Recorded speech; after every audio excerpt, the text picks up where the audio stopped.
Bonjour à tous, aujourd'hui nous allons parler de Kong, Skull Island de Jordan Vogt-Roberts. Le film se passe dans les années 70, à la fin de la guerre du Vietnam, et suit un groupe constitué de scientifiques, de militaires et d'une journaliste qui se rendent sur une île inconnue et apparemment inexplorée, parce que perpétuellement entourée de tempêtes et de cyclones puissants.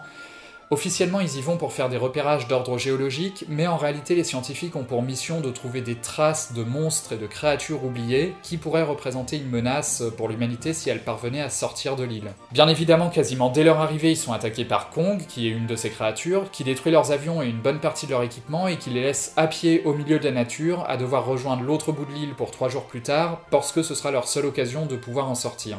Le film est assez divertissant, j'ai passé un bon moment devant, après il a des gros défauts qui gâchent pas mal l'expérience du visionnage.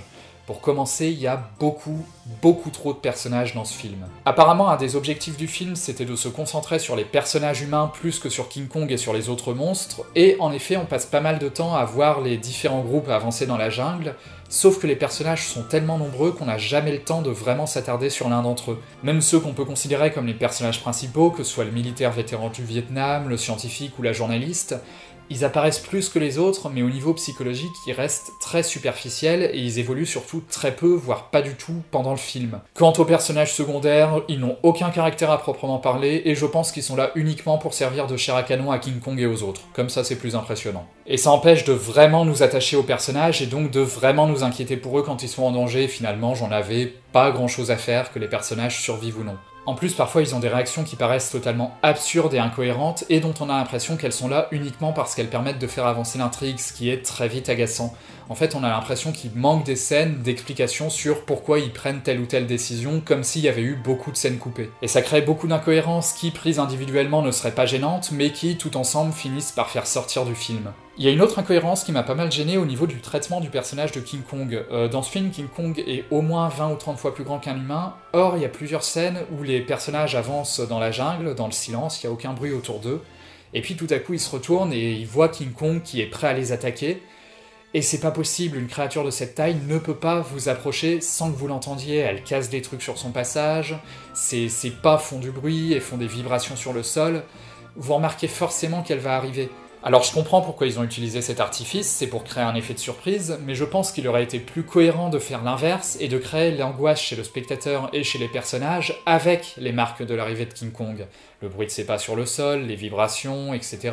Il y a un petit film de dinosaures des années 90 qui faisait ça bien, mais pas moyen de retrouver son titre. Au sujet de King Kong lui-même, il y a un souci au niveau de son iconisation. Dans les 2 premiers tiers du film, il y a quasiment aucun plan emblématique qui nous fasse vraiment ressentir toute la puissance de King Kong. Il y en a bien 2-3, mais ils sont toujours beaucoup trop courts pour vraiment faire effet. Finalement, tous les plans vraiment badass de King Kong qui nous le montrent dans toute sa splendeur arrivent dans la dernière demi-heure du film, et c'est beaucoup trop tard pour vraiment iconiser le personnage. De toute façon, globalement, la réalisation est assez banale, alors elle fait le taf, elle est efficace, et il y a quelques jolis plans, mais on sent jamais de réel point de vue du réalisateur, ni d'originalité. Par contre, je trouve assez intéressant la tentative que fait le film pour mélanger plusieurs genres. Il emprunte des éléments aux films d'action, aux films d'aventure, aux films de monstres bien sûr, à la comédie et même aux films de guerre. Et il y a des fois où ça marche très bien. Par exemple, on peut voir le film comme une métaphore de la guerre du Vietnam, avec King Kong comme une image des Vietnamiens, et c'est plutôt intéressant, même si le message, faut être honnête, reste assez superficiel. À certains moments aussi, le décalage entre épique et comique fonctionne bien. Par exemple, il y a une scène où un personnage se sacrifie, alors j'irai pas jusqu'à dire que c'est émouvant, parce qu'on n'a pas eu suffisamment le temps de s'attacher au personnage pour que ça le soit, mais il y a tout de même toute une dimension héroïque dans la scène, qui est désamorcée par la mort en elle-même, qui est complètement ridicule.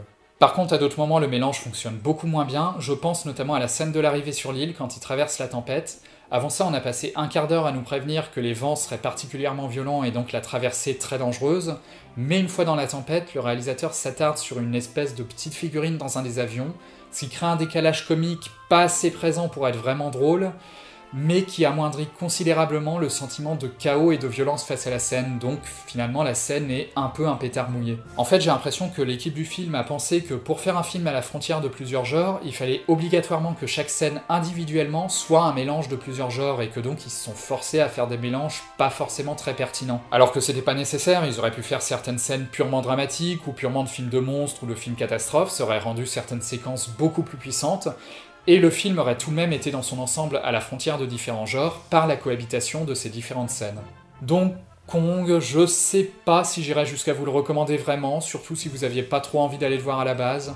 Mais il n'y a pas non plus de quoi faire fuir des salles, c'est un divertissement sympathique, disons. C'est embêtant les films moyens parce qu'on peut pas vraiment en dire du bien, mais en même temps ils sont pas assez mauvais pour qu'on puisse se défouler en crachant dessus. En tout cas, j'espère que cette critique vous a plu, si c'est le cas n'hésitez pas à commenter, à mettre un pouce bleu, à vous abonner à la chaîne et à aller voir mes autres vidéos. N'hésitez pas non plus à partager celle-ci, c'est ça qui permettra à la chaîne de se faire connaître. Je vous mets le lien de mes pages Facebook et Twitter dans la description pour que vous puissiez me suivre, et je vous dis à très vite.